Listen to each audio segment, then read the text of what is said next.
Hey, welcome back for another edition of the Nonprofit Leadership Studio. Hope everyone's doing well. Another great program tonight.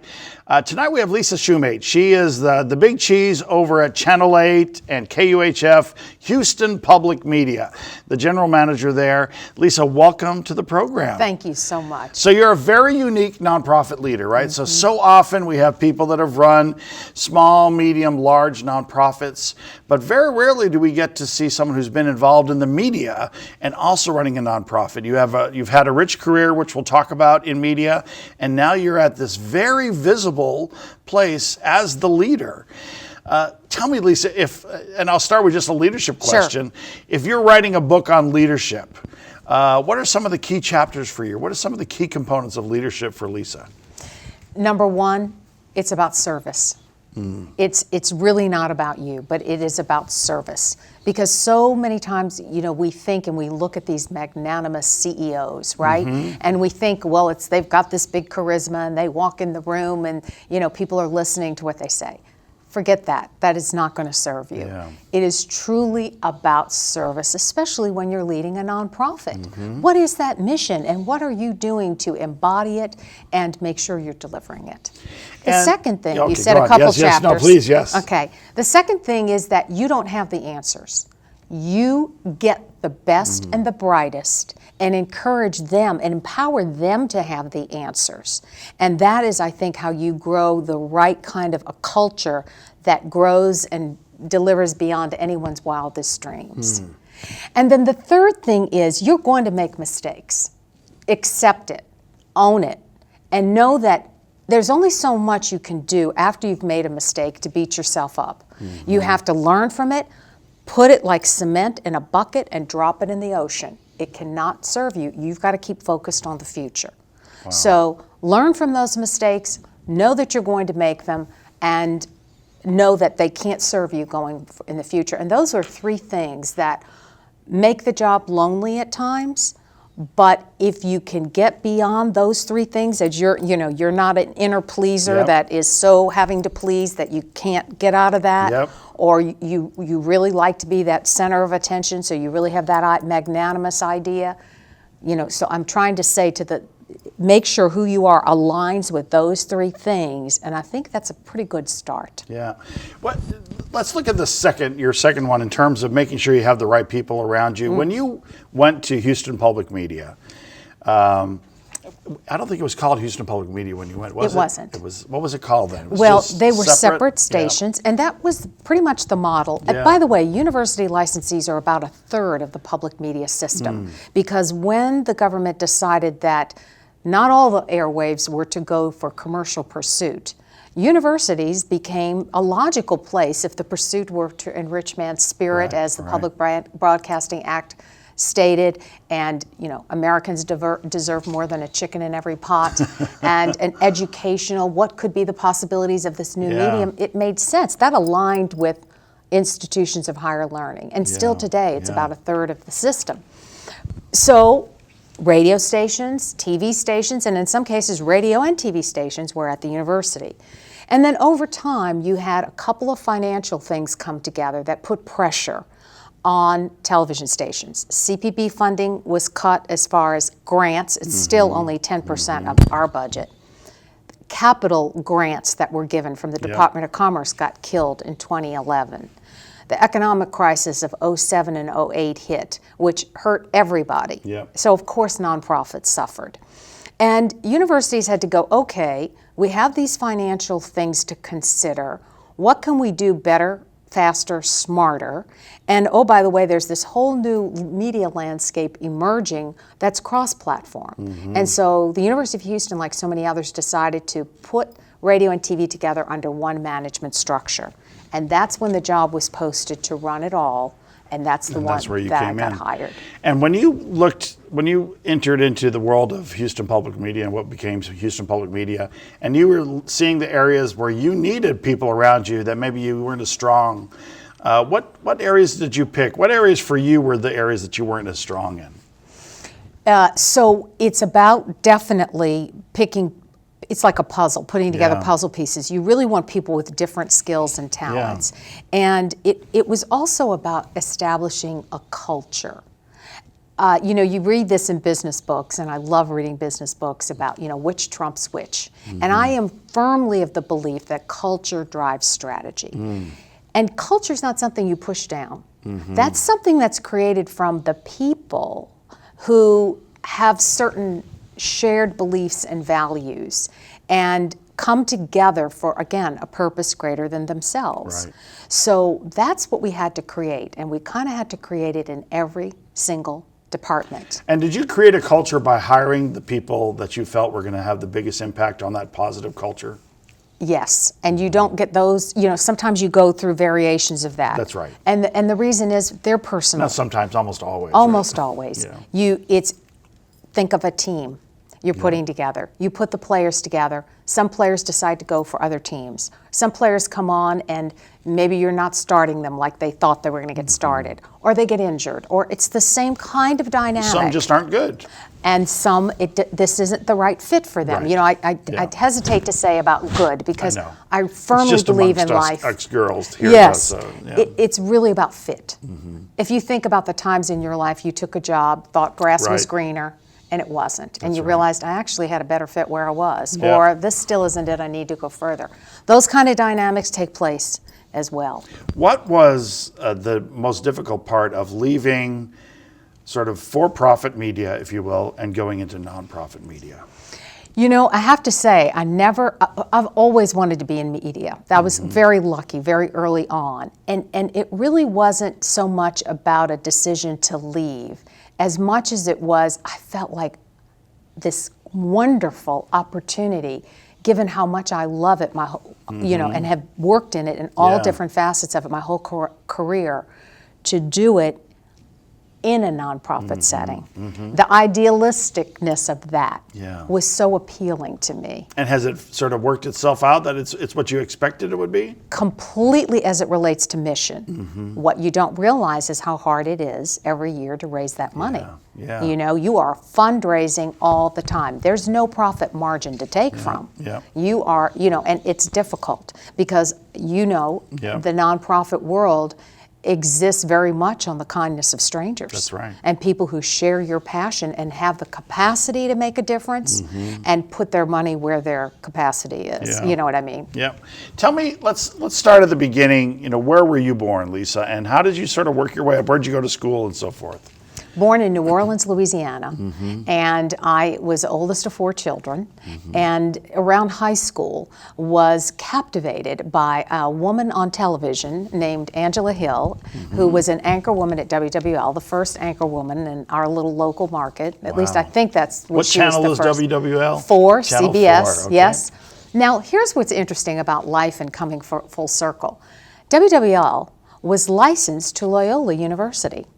It happened to be commercial and served as an endowment for the university because it was commercial, it didn't pay taxes, it was able to reinvest in itself. And if you go back to, now I'm talking about 1977, 78, it was very profitable business. I mean, it's still a profitable business, but there were only 3 stations. You know what I mean? Yeah. Now there's all these channels and cable. Remember those days? Right. And so I found out that employees of WWL could go to Loyola tuition free. So I thought, well, that's all I have to do is become an employee. It was very much never aware of all the obstacles that might face me, right? So you dive in. And I started on the night switchboard and worked my way up to 40 hours. So you were a student at Loyola and working at the full-time. the TV station at the same time? I was an employee first in the summer, and then worked my way up right before school started to full-time status. Went to school at night, worked during the day. Well, first I worked at night, went to school during the day, which was great because you could not get a communications degree at night school then. Now you can get it in a lot of different ways. And what's the highest that you got to at WWL before you went off for greener pastures? Well, I was an anchor woman. I started out from the switchboard to public affairs to assistant producer to filling in to reporter to anchoring. So you did a lot of stuff there. In so a why short would you time. leave New Orleans? Well, first of all, I left the business for a few years in 1984 after my son was born. Okay.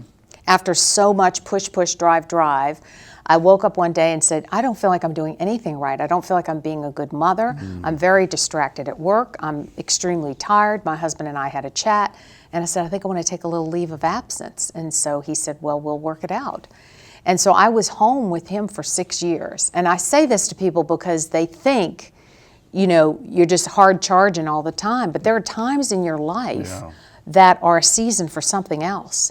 So be aware of that and just have faith that when it's time to get back in the fast lane, there'll be an entrance ramp for you. Yeah. And what a nice opportunity to be able to spend that amount of time with your son. We did, too. and that of course has its sacrifices, but it was wonderful. And I soon realized I was made to continue to work, and I did some freelance work. I taught a little class on camera performance and helped people with corporate videos. So little this, little that. And then did you move to Houston? Yes, for an opportunity for my husband. And now my son's in first grade. And I kind of through roundabout way found out about a job at Channel 13 and thought, what are the odds of being able to get back on the air after being out for 6 years? I mean, all my tapes had old hair, old clothes, old everything.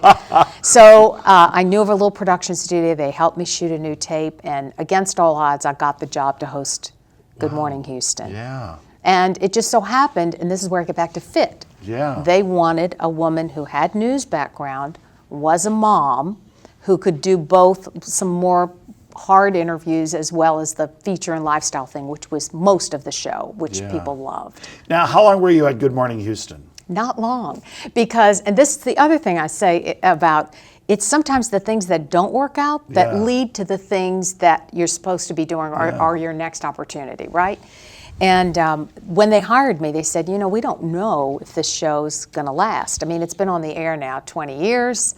There's all these other talk shows. Now we're talking about like 90. Sally Jesse Raphael, Jerry Springer, Phil Donahue, Geraldo Rivera, Oprah. They were all out there. Right.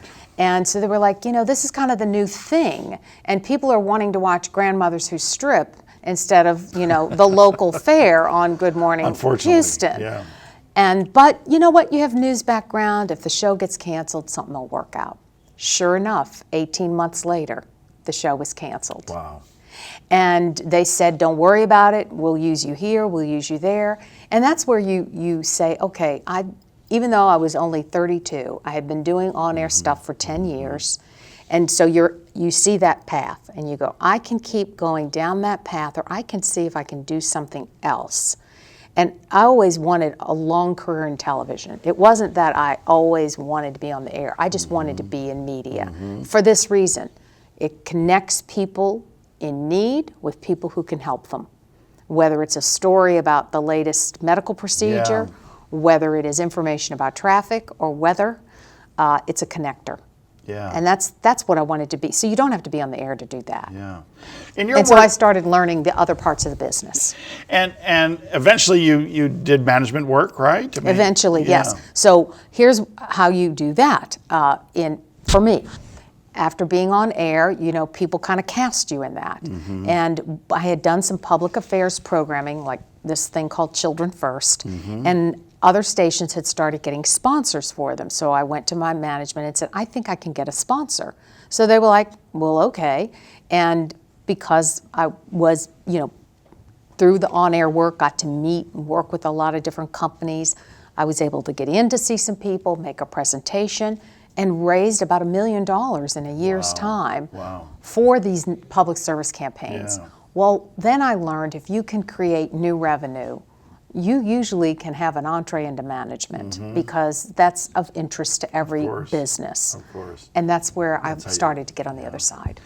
And when you look at your job now as a leader in a large nonprofit organization, what are your biggest challenges, Lisa? What's the hardest thing about your job? There's a challenge in every corner. Number one, attracting and keeping the best talent. Because as a nonprofit, you have to really bank on their love of it because they can certainly get more money other places. Number two, technology. Media is changing very fast. There's lots of big decisions to be made, which also require investments. So there's that. Number three, there is the fundraising aspect because you are doing it on all fronts. 60% of our budget comes from individuals, and these are donations usually under $200 each. So that's a lot of people to keep up with. And then there's the foundations and the corporate, support. So you have your hands in all of those. And then, you want to serve the community. You want to get involved on boards locally and then nationally. So it's time management, getting the best people, making sure you're pointed into the future and that you're raising enough capital so that you're able to support those dreams. Obviously, a lot of the job in public media, and it's more visible in public media than anywhere, is the whole idea of fundraising, right? And I wonder, people that are doing fundraising at Channel 8 and at the radio station, are those people that have had a successful career doing development elsewhere, or do you think it's a special type of development person that's working in public media? I really believe if you are anywhere in the organization, you really have to have the passion for what we do, because you have to convince people who can get your product for free anytime they want it, 24 hours a day, 7 days a week, to contribute. And you have to show the important voice that public media brings that is not being done by anybody else, and that there's a true threat to any market that doesn't have public media because of this service if it goes away. Whether it is commercial-free children's programming that we're doing 11 hours a day, whether it is the independent journalists who are going deep dives in education, arts and culture, energy and environment, health and science, business, transportation, arts and culture. These are the desks that we're going deep dives on, which we think are reflective of Houston. And a lot of these things are not being covered at all in the way that we're covering it. A lot of the other media are very headline driven, quick video snaps. That's what they do. This is what we do. And we think it's very important to the democracy, really, and as well as making sure nonprofits and some of these you've been on.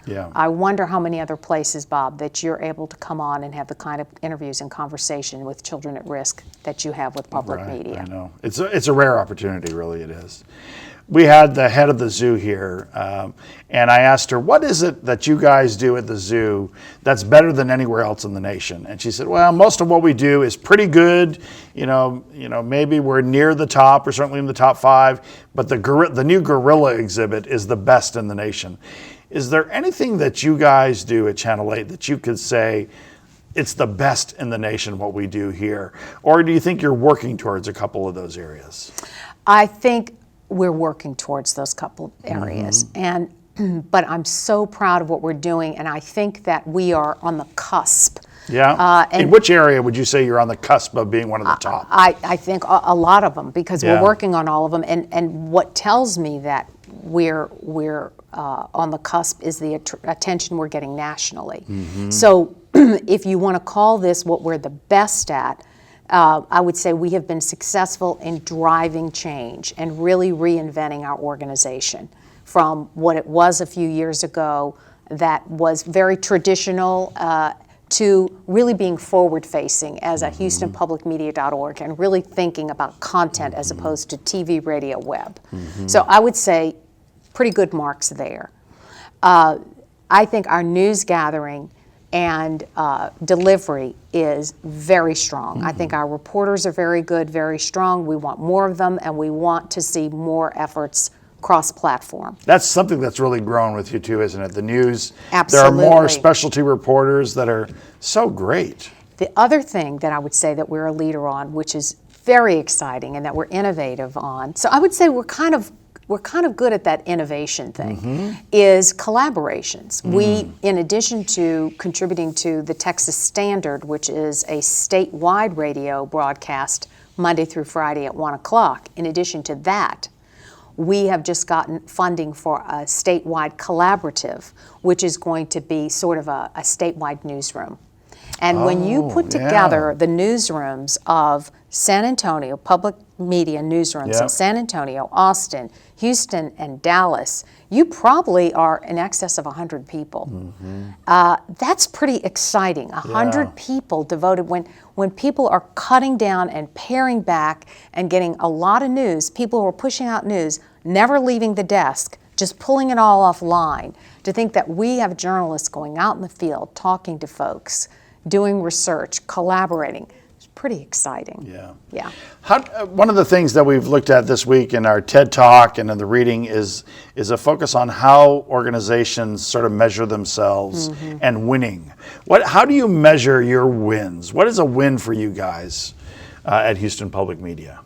So I think it depends on what you're talking about. If you're talking about the second largest spelling bee that we do in Houston, sending 2 students there, I think it is a win when you look at a successful production that's been months in the making. And although not everyone can win, and we only send 2 winners to national, that everybody says, you know what, this is a good experience, and they come back the next year. So when you have big events like this, that's a big win for you. You guys say we are winning as an organization when we have these types of events. Because we're doing something big that's impacting the life of a child and a family in a positive way that is helping them expand minds and possibilities. I mean, that's really our vision. And because we do that, the community is a more engaged place to be. And do you also measure on things like how much money we're raising? Do you measure on what our ratings are sort of in the television market? And how do you guys do in those areas? So ratings anymore are an aggregation. You can't really look at 1 hour of one day. You have to look at your broadcast week on the broadcast platform, on the digital platform, on mobile, web, social, all those, and you aggregate your audiences. And I'll tell you, I mean, this is no different than when PBS talks about Ken Burns, most recent series on the Roosevelts, let's say. So when they aggregate how many views, they're going to do television, they're going to do DVDs, they're going to do online, streaming, they're going to do it all. And that's the challenge now. So when you do that, it's very hard to go apples to apples on that. We're not in the local television news business, so you can't really compare So that. a lot of local stations measure themselves, right? That local television news. Yeah. Exactly. And so for us, it's really children's programming, that is on 11 hours a day with no commercials. And Downton Abbey. And then our primetime dramas, and then weekend, cooking and, This Old House and that sort of thing. Is Downton Abbey your highest rated show, by the way? Is that the thing? You get more viewers with that than anything else? It has been the highest rated show. And then, Mr. Selfridge did really well. Obviously, the Ken Burns features do very well. But for sure, it gave complete new life to Masterpiece Theater. Very nice. I want to talk a little bit about culture. And when you came to Houston Public Media, obviously it was a different culture, and you hired people. But when you had in your mind, this is the culture that I'd like to see, and this is the culture that has become that you're very happy with, how is that different, or how is it the same, and how did you get there? So, once again, I really believe it's important to not think of this as a top-down. Right. Because you really go in and you look at what you have there, and you look at what's working first. And you go, let's build on what's working. Where are the strengths here? And then you see what's not working. And you know that it's not really a matter of can't do as much as it is won't do. And then you say, all right, so these are not going to be a way to go forward. And what do we, so it's done over time. And I think important ingredients for any leader is to have quarterly meetings with the entire staff. And in our case, we do it twice a day because people are on different schedules, so there's 2 opportunities.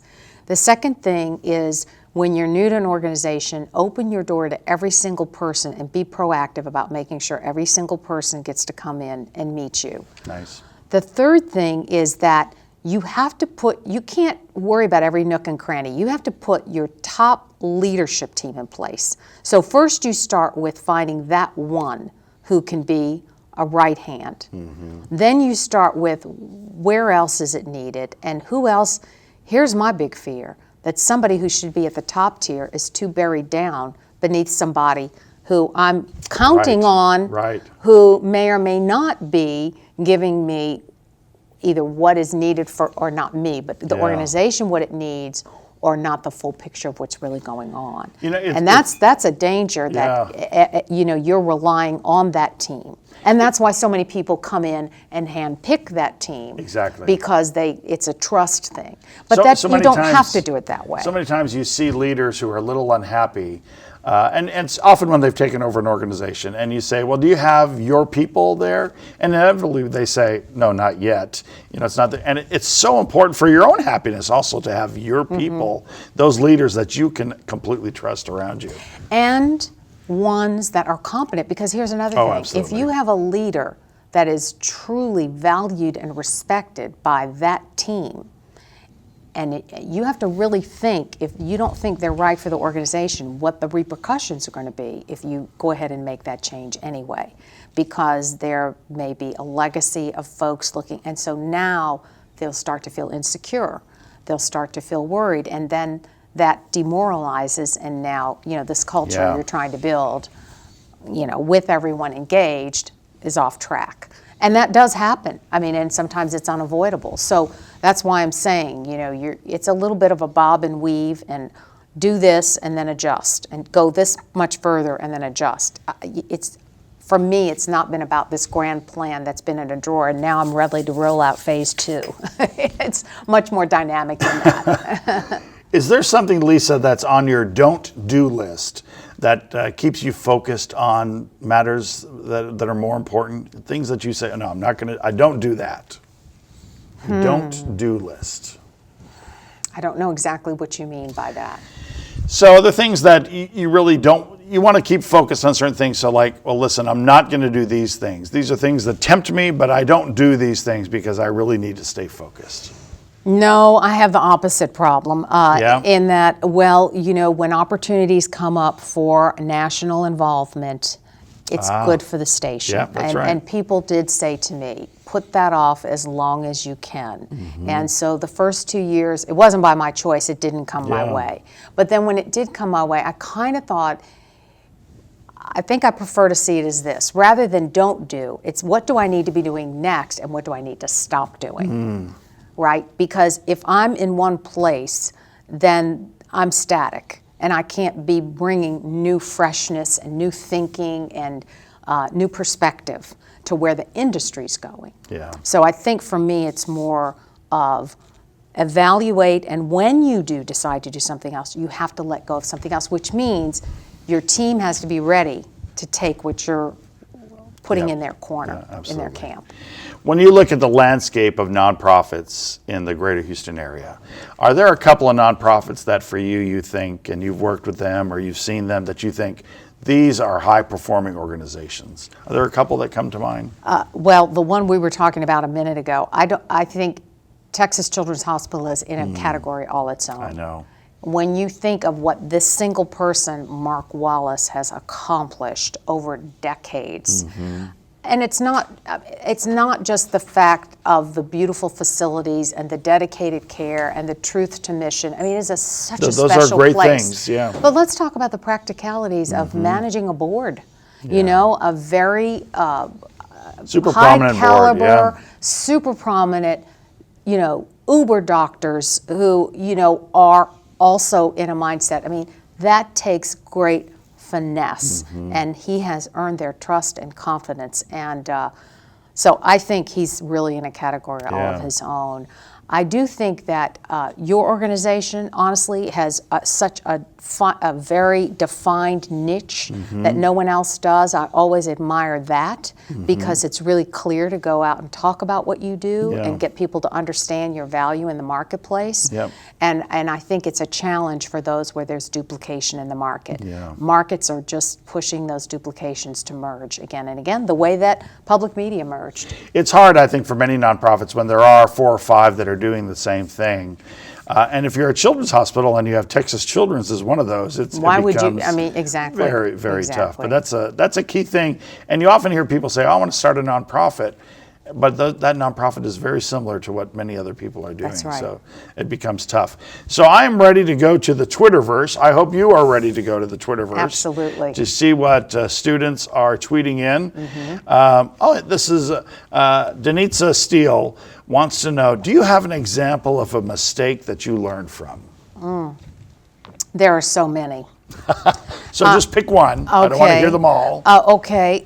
Well, personally, it did take me a little while to learn that lesson about letting go of the things you do wrong. Yeah. Secondly, I think that my nature is to stay focused on the future. What's next? What's next? What's next? It's just the way I'm wired. And there are times where it's exhausting to your organization. And so I think you have to really learn to put your foot off the pedal a little bit. And so I've learned that. And often that's from direct feedback from people I trust who'll go, we probably need a little more time before we can get to that. And so I listen to them. Somebody said, I think the cutest thing, we were given 2 ears and 2 eyes and 1 mouth. We should be listening and watching twice as much as we talk. Yeah. I've said this very often. I think I've learned from CEOs here where they talk about the importance of listening. Especially women CEOs. Guy CEOs never say this, but women CEOs talk about the importance of listening. It is so important. Ashley Lawson wants to know, this is a good question, how does a diverse staff affect the way that you lead? Well, I welcome a diverse staff. We proactively get a diverse staff because they feed energy into the organization and insight, and it's just very rewarding. And diverse to me means everything. Of course, yeah. From, just in every way, shape, and form you can think of it. Because there is no city more diverse than Houston, so we really need to be reflective of the city. Yeah. It's energizing is the word. I often love how people talk about it. The New York Times said that we were the most diverse city, but the New York Times is just quoting Steve Kleinberg. So Steve Kleinberg talks always about it. But we are the more, the data's clear. Listen, but anything Steve Kleinberg says is fact to me. Isn't he fantastic? He's Yes. This is Carla Adams wants to know, how large is your volunteer population in Houston Public Media? Do you have a lot of volunteers? We do because you don't pull off big productions like the Spelling Bee or any of these fund drives without volunteers. I don't know the exact number, but I'm gathering that we are pulling from a pool of 50 to 100 people that we have in a database. We also have student interns and work studies. So they're actually paid, but that's part of our mission is to bring along the next generation of public media employees, and they're fantastic. Yeah. You pay your interns? We pay our interns. Very nice. You're a better woman than, you're a better person than we are, because we don't do that. Stephanie Bearfield wants to know, what's the one thing, the favorite part of your job? If you had to pick one thing that's the favorite part of your job, what would you pick? Talking about public media and you like doing this sort of stuff where you're out into the community talking about it. I love it. I love it because to me the contrast is so stark about who we are, what we are, and the rest of what's out there. And I believe in it, whether it is Nova and Nature and those educational programs for kids of all ages, whether it's the children's educational programming, the news content that we do for Houston. I believe in it so strongly, and honestly, the rest of my career is going to be devoted to making sure that it has a very strong financial footing for the future. Ashley wants to know, when your passion starts to dwindle, how do you deal with sort of re-energizing yourself? So fatigue happens. Everybody just runs into things. We might have technical failures just because we're operating 24/7, and then listeners and viewers get upset because there's that. So those things kind of wear you down. And the only thing you can do is honestly take a little break. Just take whatever that means. If it's a long weekend, if it means an afternoon, to think about and do something else. Unplug and recharge. And I believe not only do you do that when you're tired, you do it on a regular basis enough to stay fresh. You don't do the organization any good if you're burned out, because here's what happens. I fully believe your thoughts form your words, and direct your actions. If you're saying, I'm tired up here, it's going to come out. Your decision making gets collapsed when you're tired. You can't make decisions. And then your energy level is sucked, and your people are looking to you for that because they're feeling the same thing. And if they see you worn down, it just ripples. So you don't do yourself any favors by being, again, that magnanimous, I do it all, I'm running it all. No. Is it toughest after a pledge drive? Is that when everyone is sort of burned? It can be. It can be because the nature of it. You're saying the same thing hour on hour, day on day. It can be. But they don't take much rest before they're ready to kind of go at it again, meaning going back to reporting or whatever it is that they're doing, Maya Bean wants to know, can you ever see yourself working in another field, or could you work in another field, and what would it be? I don't think so. Honestly. This is it for you, I right? will tell you that I have thought about it, and there were brief stints where I tried it, and I felt like a fish out of water. Yeah. I'm all about media. I really am. And you love this. I love it. Yeah. I love it. And yes, it's changing. And yes, there's challenges. Tell me an industry that you can't say that about.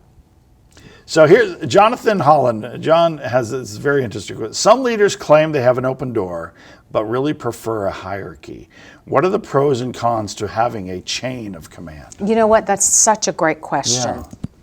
And I would say that I think organizational structure is important because of communication.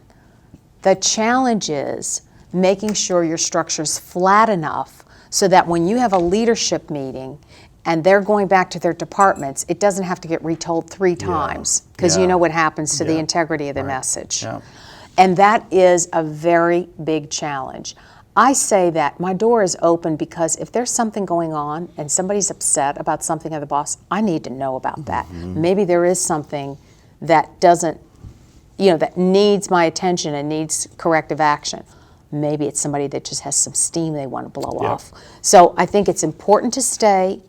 And I think if it's somebody that wants to blow off steam, a lot of times I'll say, have you talked to your boss? And if they say yes, then I'll maybe say, do you mind if they sit in on this conversation? And if they say, I really prefer not, I'll say, well, okay, let's have it. Oh, wow. So I try to.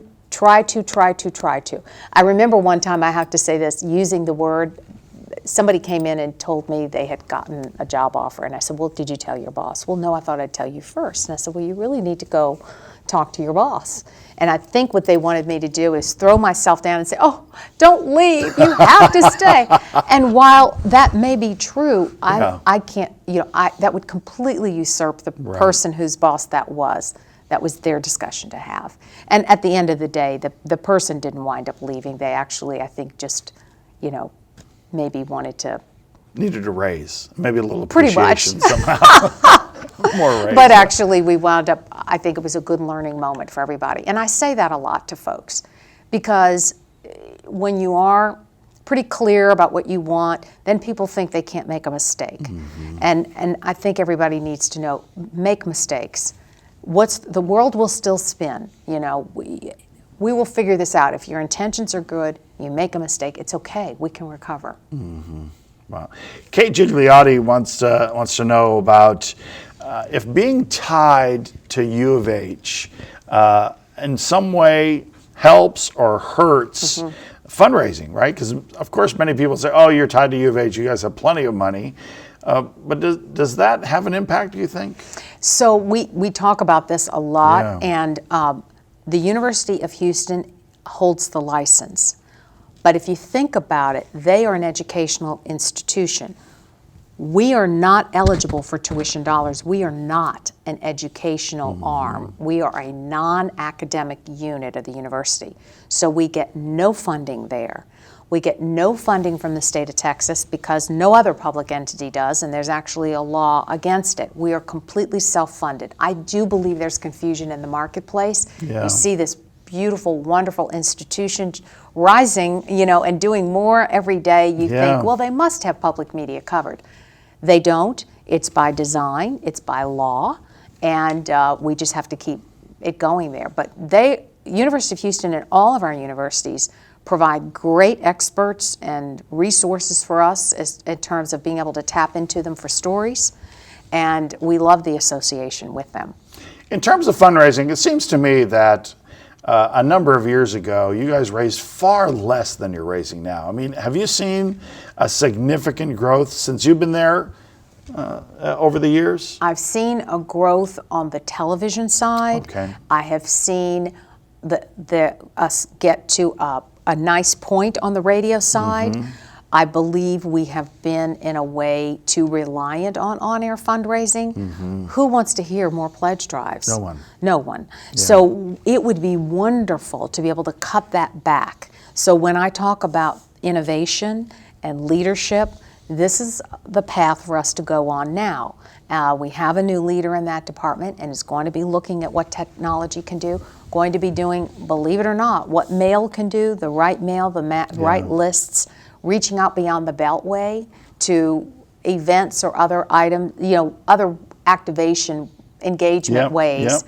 This year we're going to have Downton Abbey screenings in December before the first episode. Oh, like sneak previews. And two of those are going to be in the Woodlands, so that we can get out of our little loop and beyond the Beltway. Are those for members only?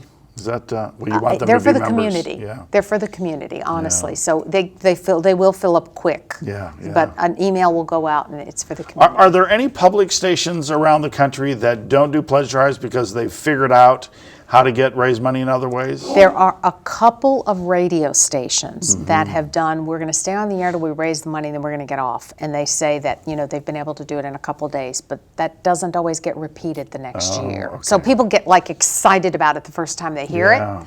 And then, so it's just also taking longer to reach the same number of people because your time is more divided up. You might have spent it on 2 channels, now you may be spending it on 8. You might have been listening to one station in the car, you may now also be listening to your playlist on your iPad, your iPhone. So people's time are so precious. We may not get as much of their airtime as we did before. The media is changing so much, isn't it? So much it's just and so amazing. fast. Yeah. Killing many industries like newspapers, but it's just interesting to watch everything that's happening. And and I'm sure you know this, but I think it's important for the class to understand about disruptive technology. Yeah. People think television or radio killed newspapers. Remember that the newspapers made money in so many ways. And one of them was classified advertising. So when the internet came along and you could post your ad for a job for $10 as opposed to hundreds of dollars and the long lead time of print, that was the beginning of the end. Well, and when they started letting their content go for free, right? I mean, that's another part of newspapers. Well, they did start that on the web, and then they are very much of a manufacturing business and a delivery business, lots of hard costs there. But display advertising was somewhere down the line in revenue. Classified advertising was way higher. Yeah. Interesting. And now there's practically no classified at all, right? Well, because you can get everything online. So the disruptive technology piece, no matter if you're in a nonprofit or not, you really have to think about that. Is there something, Jordan Klein wants to know, is there something that you do that you think is unique in terms of keeping your staff motivated? I try to do different things all the time. Yeah. At first I would consult these different motivational books, and like one time I remember putting up a picture of synchronized swimming and saying, what do you see when you do this picture, and people would say, oh, this, that, and the other, and so we'd have kind of a fun talk, and the point was to say, it's not just about communicating, it's about really synchronizing. How does what I do affect over here, and how, if we work together, would that work? So, I try to do things like that. I'm a business book geek. I don't read fiction, I read nonfiction. Do you have a favorite leadership or business book? I do. What's your favorite one?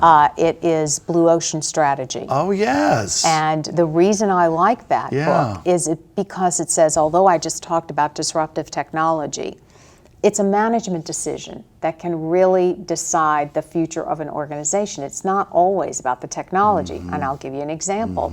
In the book, they talk about creating a category, as did Cirque du Soleil. Yeah, I love that example from right? them. Yeah. Because you had the circus, and there's the concerns about, as much as the circus, had all those years of treatment of the animals. Yeah. And then you've got the ballet that's very structured and classical, and it might intimidate some folks. And then here comes Cirque du Soleil.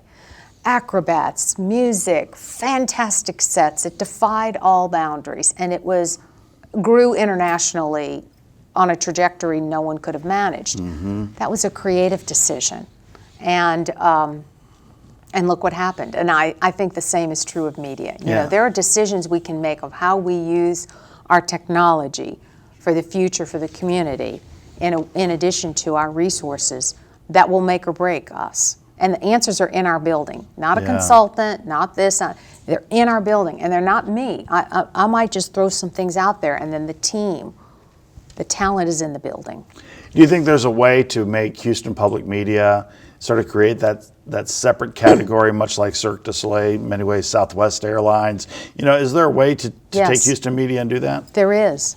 I think we are on the journey from, you know, Dr. Couture likes to talk about 4 different phases for the university, because she came with a grand vision. And she says, you know, people can't get excited about little visions. Right. You might as well make it big and bold. Yep. But at first, they don't believe you. Second, they ignore you. Third, they fight you. Wait a minute now, they're not supposed to be doing that. And then fourth, you win them over. And so I think that we are not quite at the point where I would say people are fighting us by any means, and I'm not sure if that analogy would be exactly the same for what we're doing. But I think that, you know, we're on the cusp of doing some things that are going to continue the growth. But the day that I really dream of is the win over, where we have really earned our place in this community, where people go, Houston Public Media, oh, we can't live without them because, and it's, yes, maybe about Masterpiece and children's programming, but it's something specific to what we're doing locally, that people get it, that we're filling the void and really adding something special for the community. And I wonder, when I think about that, and I try to think about that with Houston Public Media, you know, I think about things like Houston Matters. It has started to dominate whole categories of sort of conversation in ways that nothing else did before. And the Texas Standard you talked about, I mean, there are certain things that that have that potential to do that, or to begin to sort of lead in that potential. So I think Houston Matters is a great success story. Yeah, it is. Absolutely. You know, other stations are doing talk shows, so to the point of it being, you know, what no one else is doing, no. But if you can do what someone else is doing and do it successfully locally, we'll take it. I think so. Okay, a few final really fun questions for you, Lisa. I ask a lot of CEOs, nonprofit CEOs, about work-life balance. Do you have work-life balance? Some days. You know, and particularly for women, this always comes up. And it's so personal as to what it means. And it, really, to me, it means, do you feel in balance? There's no formula. There's no formula. And what's in balance for me, given that my children are grown, my husband completely supports this and is still fully engaged in his career, is not going to be the same as in balance for a woman who's just had her first child, whose husband travels all the time, has no support system around her as far as family. That's going to be a very different imbalance. Only you can answer that. But be true to what that's saying to you. Is it time to take a break? Or is it just you need to navigate it? Don't tell yourself that, you know, because work can't do that for you. Your boss can't do that for you. You have to find your balance and what's right for you. Do you think about work all the time? Pretty much.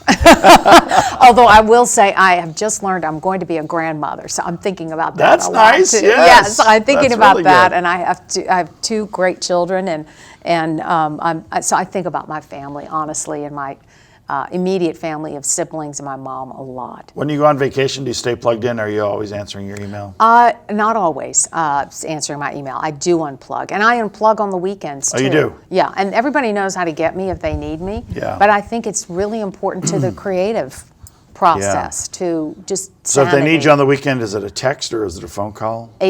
Either or. I mean, they have my home number, they have the text. And I'm never far away from the phone because, again, I'm talking to my mom or I'm, you know, doing other things with it as well. You like talking? Is that what you're saying? A little bit. Yeah. So tell me your favorite restaurant in Houston. Well, that's easy for me, being a New Orleans girl. It has to be Brennan's. Oh, you like Brennan's. It has to be Brennan's. Yeah. There's a charm there. The food is excellent. The staff always make you feel like, oh, I'm so glad to see you. And It's a special place, isn't it? it's special. It's a place to go for occasions or just, Yeah. a great lunch. I have friends that love to meet at lunchtime because they have those 25-cent martinis. And I tell my staff, if I go at lunchtime to Brennan's, it's like, You're not coming back. don't have any important work for me, that's for sure. I'm kidding. Is there a place in Houston that for you is special that really like not enough people know about it, sort of a little secret? I think there are a lot of those. I don't know that there are any of them are a secret. What's one of your favorite places? I live in the Woodlands. And I think that there's so much beauty up there as far as the trees and parks. It's easy to find peace if you want it. And I do walk 2 to 3 times a week in the morning in the neighborhood. And although it's getting busier all the time up there are really nice little parks, and it's always fun to see families out there together. So I would have to say that. And when they make the Lisa Shumate movie, who's going to play you? Oh, wow. You were warned me about that question. You warned me about that question. And I think, what age, Lisa? I am leaving this with you, believe me. You can stay young like you are now. Oh, well, That's thank fine. you. Yeah. Well, current age Lisa would, I think somebody like a Gina Davis would be highly complimentary. Yeah. And the reason I say that is I got to hear her speak. She's a great actress. She's done a lot of... She's an activist as well, right? Exactly. Yeah. She's very involved in women in the media and all aspects behind the camera, in equity as far as pay. And so I really like what she stands for. Yeah, I've always liked her. She probably could use another job or two as far as a movie, right, Gina? Right? There's always room for another movie, especially the Lisa Shumate movie. Exactly. So, hey, thank you so very much for all the work that you do. I'm a big fan of you and of Houston Public Media. Thank you very much for being here in the studio with us. Right back to you. Thank you for what Thank you you're so doing much. for the nonprofit community of today and tomorrow. Absolutely. Hey, we'll see you next time here on the Nonprofit Leadership Studio. Until then, keep working hard.